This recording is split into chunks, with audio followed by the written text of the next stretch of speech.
Assalamualaikum warahmatullahi wabarakatuh. Perkenalkan, di sini saya Endang Fitriana dari kelas MTS 6B dengan NIM 5041871.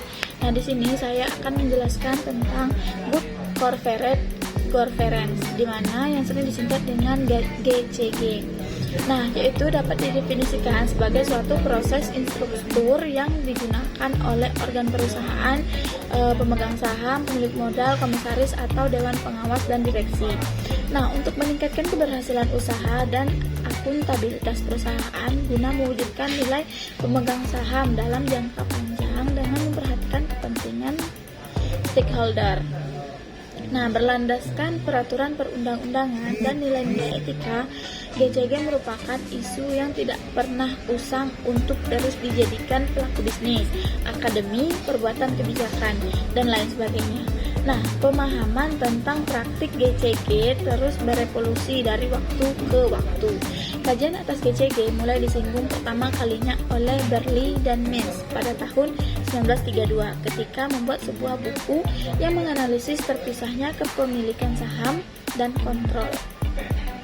Nah, pada tahun 1980-an mulai banyak kesimpulan yang menyebutkan struktur pemikiran dalam bentuk disparate ownership yang memberikan dampak buruk bagi kinerja manajemennya.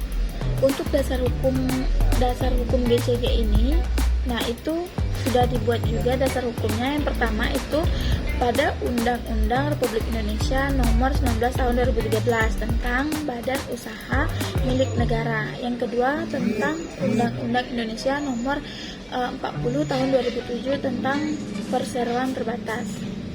Nah, terus tentang yang ketiga, Peraturan Menteri Negara dan Badan Usaha Milik Negara pada tanggal 1 Agustus 2011 tentang penerapan tata kelola perusahaan yang baik atau GCG pada Badan Usaha Milik Negara.